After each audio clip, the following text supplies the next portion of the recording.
Hello, everyone, and welcome to the inaugural episode of the Purpose-Driven Dreamchasers Podcast, formerly known as Pursuing Purpose, the podcast. I am your host, Monique C. Baisden, and I am very excited to have a special guest with me today, Miss Angela Birchett, who is a dynamic stage and concert vocalist, accomplished recording artist, educator, and seasoned actress who recently portrayed Jacky Clark-Chisholm in Lifetime Television's The Clark Sisters, First Ladies of Gospel movie. So welcome to the podcast, Angela. Thank you so much for having me. Thank you, Monique. Yeah, so we're going to start out with some easy questions, okay? And so the first question that I have for you is a three-part question. Okay. So I want to know, when did your introduction to the Christian faith begin? Who first introduced you to God, and what was your Christian upbringing like? Church attendance, involvement, all of that good stuff. All right.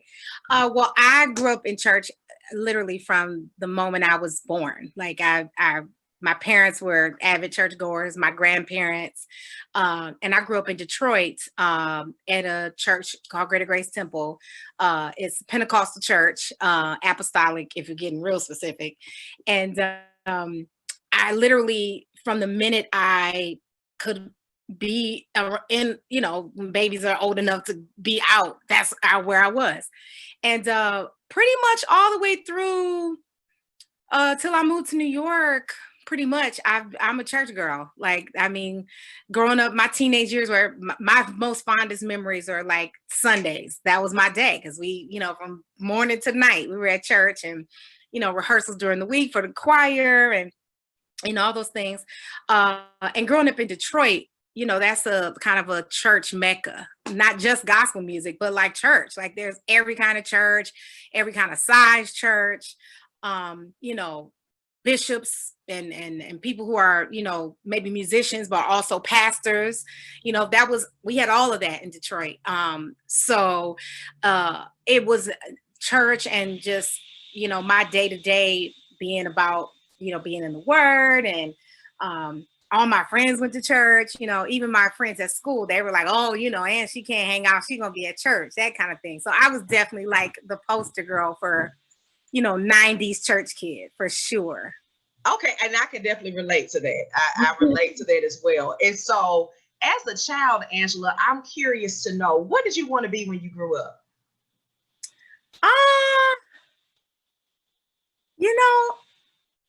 I don't think I thought about that too much as a child. I knew I enjoyed music, but I don't know that I thought about doing it as like a career until much later. But I probably wanted to be like what every kid says. I want to be a doctor. I want to be a lawyer.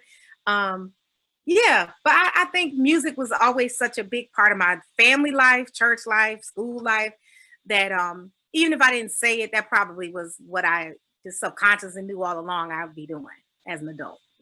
So for you, when was that moment? When did you discover your God-given purpose, and how did you come to realizing that? Oh man.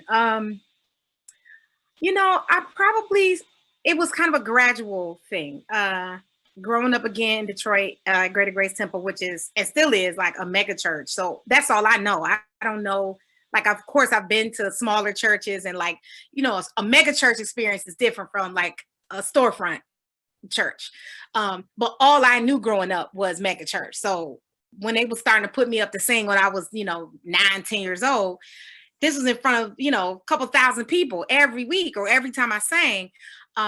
So it kind of started there, like seeing how my voice and my gift affected other people. And it kind of still is true to this day. Me expressing the gift God has given me is not really for me. It is for me sometimes when I need to like just tap in, but I think whatever age that was, it was that moment when I started to realize, oh, this is not so much about me as it is about how the anointing that comes through me affects people. But I think as an artist and like making a living at it, I think probably my early teens, I was in a play and it was the first time that I had married music and acting together in a musical. And it was then that I was like, wait a minute, like this is a thing, like people do this. Because up to that point, all I knew was church. Like I sang in church. I didn't know any other thing. And probably, and I was 14, maybe. So probably since then I knew like, oh, this is going to be it. In some way, I wasn't sure how, but I knew like, oh, this is what it's going to be. So Angela, I'm curious to know more about your educational background. So I want you to share with me your educational and professional background that led you to where you are today. Well, music, like we've been talking about, has been in my life even before church. At home, we all sang. My dad sings. He, basically was Joe Jackson. Made us all sing whether we wanted to or not. Excuse me. And so that just kind of led me to any and every avenue that I could explore music academically. I did. So church, the schooling, my elementary and middle didn't really have vocal music. So, but I was in church. So I got a lot of music that way. And I played the drums, and I started learning how to play when I was like 8. So I was always in lessons, learning an instrument. But once I got to high school was really when I was like, oh, okay. I was in a choir, and our choir, the high school I went to was known for its academic prowess, not so much the music. We just happened to have like an award-winning vocal music department under the tutelage of Nina Scott, who is amazing. And that was where I really started to learn the art of singing. Because in church, you just go for what you let the Spirit lead. But in school, high school, and then on into college and so on and so forth, I learned how to marry the soul and the spirit of music and singing with technique, and how to do it properly so that you can, be years later. Now I'm in my years and I'm still singing, I still have my voice, but I have just been really blessed to be under great and professors and instructors and voice teachers and technicians that really just kind of jumped in and grabbed me by my shoulders and said, I'm gonna, even elementary school, that my elementary school music teacher, who actually called me the day the movie came out. And I was like, oh my God, Miss Brooks. But they all were very, and this is what I want to kind of get across, because when I teach, this is kind of what I'm talking about. It all works together. I think people think, oh, I need to take voice lessons, or I need to learn how to do runs or something like that. All of the things that you pull in, in your education and your time that you are learning your craft, all works to build the gift that you end up expressing to the world and sharing with the world. So I mentioned choirs so much because the types of choirs that I sang in were not gospel choirs. These were classical repertoire, spirituals, a certain type of technique we used. And what that did for me as an artist was teach me nuance and layering. It even affected me as an actor, because that's what all of that is about. It affected me in ministry when I lead praise and worship. It's just your ear tunes differently when you have to sing in a group, and you sing in a group that is very precision, as opposed to just, how we are in church. We just kind of go with it. And then, so I went on to school and studied voice. Actually, the first 2 years of college, I strictly studied opera. I didn't sing anything else. And although I didn't continue to pursue that line of training really helped me, again, with all of the ways that I sing. And I used all of it. None of my things that seemed like this is so not related to gospel, or this is so not related to Broadway. It all worked together to bring me to where I am now. I love that. You took pieces of, your journey, to build and, come to where you are today. And that's just how life is, Yep. With our gifts and with life, we just take pieces from here and there, and it all just comes together. So Angela, you mentioned the movie. And so I want to get into that, because you are a native of Detroit, Michigan, and you recently had the honor of portraying Jacky Clark-Chisholm, who is a living legend and Detroit native and one of the Clark sisters. So I want you to tell me, Angela, about that process from the time that you found out about the movie, the audition, getting the part. Give me all of that. Okay. So I love telling this story. It never gets old. But at the time that I found out about the project, I was on tour with the show. I actually was out with the Color Purple first national tour after we had closed on Broadway. And so I'm, in that mind frame. I'm not even thinking about TV, for theater folks. When you're on the road, you literally, that's your world. You're not, you try to jump out there and, let me make sure I'm auditioning if I can send a tape or something. But for the most part, my mind was not on any of it.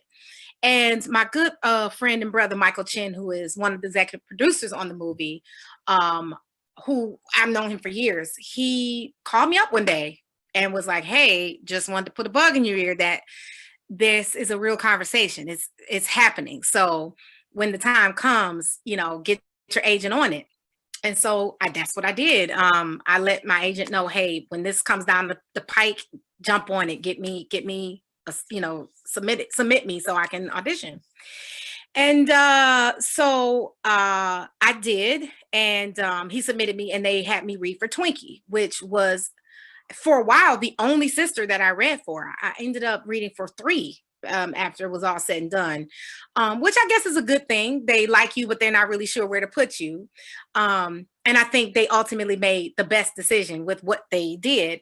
Christina Bell was a spectacular, perfectly cast Twinkie Clark. But at the time when this first started, that was it. I read for her and didn't hear anything else. And I said, that's how it goes with these things. But there was something different about this project because I just felt like a exclusive connection to them because I'm from Detroit. I have sisters. We sang all their stuff. I've met all of them before or sang in front of all of them, maybe not all at once, but over the years. And I just felt like this has to be done right. Like, even if I'm not in this, like, I remember talking to my friend Michael and like, they need to, get this person to do this, and they need to talk to this person. They need to get some consultants because, Detroit gospel music and these iconic women and the Church of God in Christ, these are all very specific things. You cannot treat this like just some Black church movie because that's not what this is. And they are due it to be done right.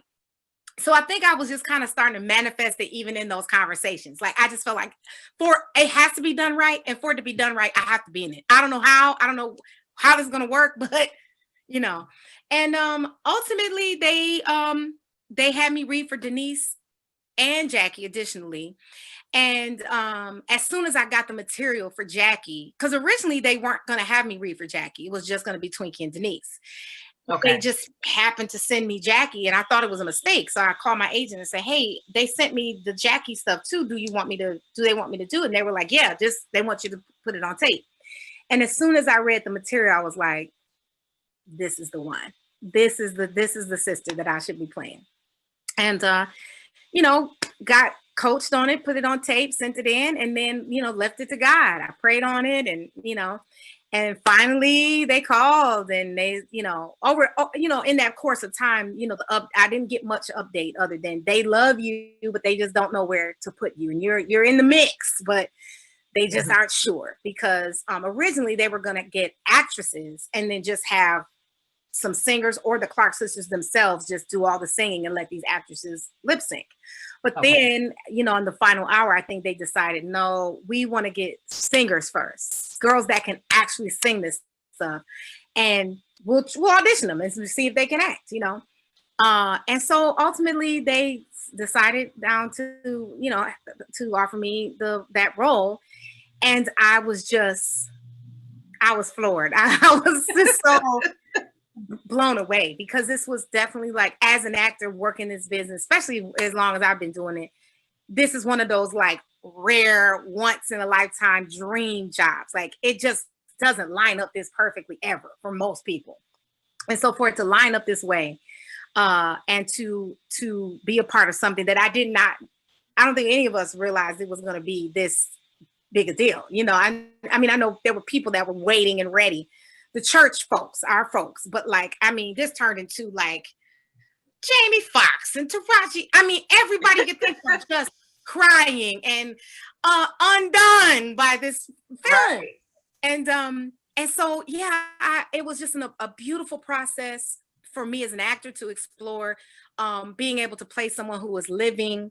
Actors don't get that very often. We don't get to do that. So to be able to play someone who's living and have all this footage, and to be able to sit down and talk to her and like get her energy and her cadence and some of her stories and her life. I'll forever be grateful to Auntie Jacky for just opening up herself to me and really wanting her truth to be told. And as we embarked on the process and filming and the revising the script and reworking things, I just kind of kept in mind the thing that I really wanted to make sure that I did was really tell Jacky's story honestly, and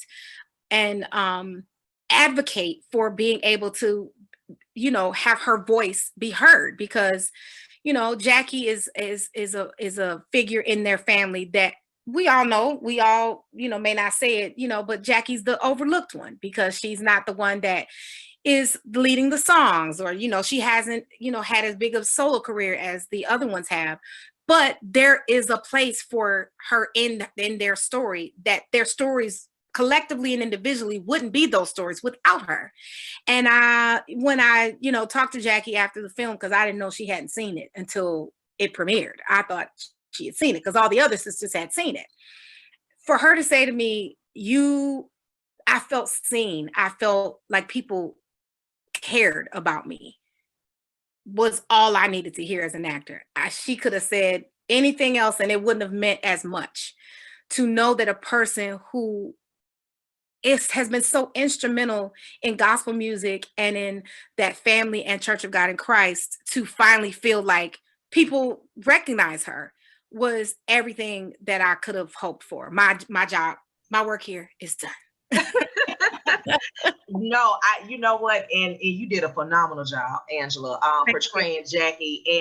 And like you said, Jacky she's one of those persons, like, I never knew a lot about her, and so to hear her story and to hear her side and see her portrayed, I just loved everything about that. So yeah, you did a great job, and it turned out so well.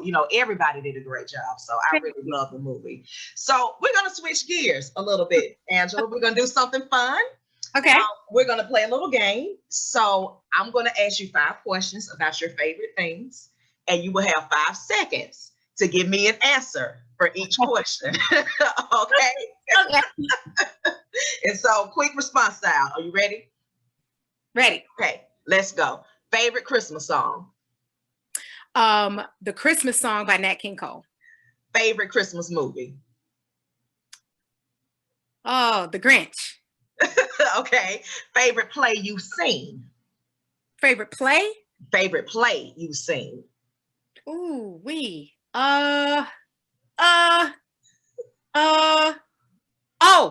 Paradise Blue by Dominique Maruso. Okay. Favorite play you've been in?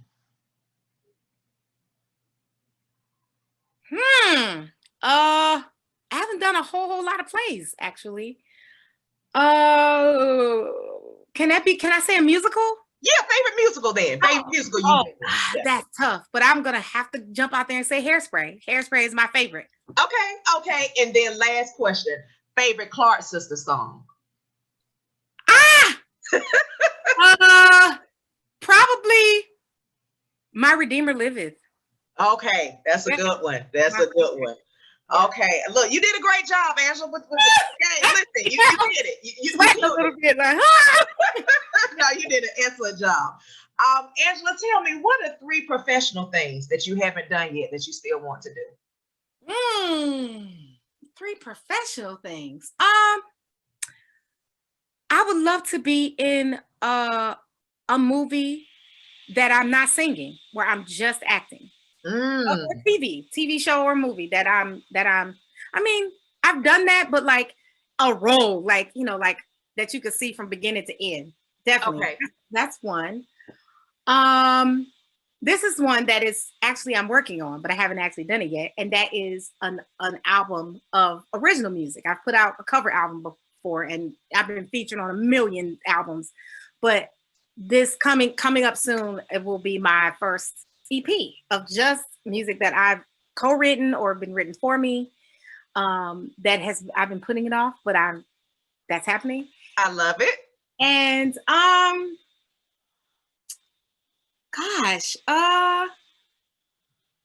probably to be a lead or principal in a Broadway show. I've been in a Broadway show, but as in the ensemble, and I've been a lead in non-Broadway things, but I would definitely love to be a lead or a principal in a Broadway show.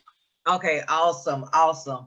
Angela, what advice or words of encouragement would you give to my listeners and viewers, especially those who are struggling to discover their purpose, or maybe they know their purpose, but they are struggling to walk in it? Ooh, that's good. This is advice I give myself all the time. Okay. Don't wait for someone or something else to give you permission. That's good. You gotta give yourself permission.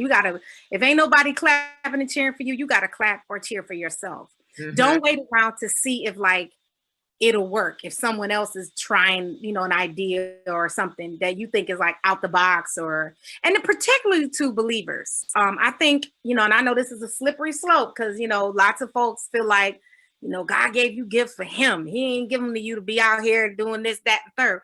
But I disagree with that. I think that line of thinking has kind of stunted people who have these amazing talents and gifts, but they've been taught or they've been raised to believe that, the only place they can express them is within the church. And even right now, we're seeing we don't have those walls anymore. That's right. They don't exist. Mm-hmm. They're unnecessary because we can't be together. We can't do it. So of course, I would say don't jeopardize who you are, but be who you are, whatever that is, because what happens when you don't is that you get down the line in your life and then you start trying to backtrack and do it. And you've lost so much time. So, don't wait for somebody to give you permission. If you have an idea that you think is wild or whoa, nobody's going to be into it, that's the one you need to do, because all of the great things that have happened or people products or concepts all started out as crazy ideas. And people said to them, man, that ain't never going to work. Nobody's going to buy that. Nobody's going to listen to that. Nobody's going to think that's cool. And we see time and time again that is just not the case. You have to trust the gift that God gave you. You have to trust the creativity because it all comes from him. Right. These ideas and these imaginations and these songs and these gifts and these things that you do and these quirky, weird things about you, he made you. He gave you those things. So do it. Don't wait for somebody to tell you it's cool for you to be like, okay, then I'm going to do it. Do it and let everybody else catch up. I love that. I love all of that advice. Angela, if my listeners and my viewers, if they want to stay connected to you and follow you, what is the best way for them to follow you on social media? They can follow me everywhere. My full government name. I don't have no quirky, funny little things. It's just Angela Birchett. I'm on Instagram primarily, but Instagram, Facebook. I pop in that over on Twitter here and there, but and also my website, angelaburchett.com. But yeah, they could just literally type my name and you can find me anywhere. Well, that was my last question, Angela. Wow. I want to thank you so much. It has truly been a pleasure interviewing you today. And for my listeners and my viewers, I really hope that you enjoyed, and we want to thank you for tuning into this episode. If you enjoyed this episode, please share it with someone who needs to hear it. And so until next time, we both would like to encourage you to walk in purpose and rise to the call of greatness that's on your own lives. Be blessed.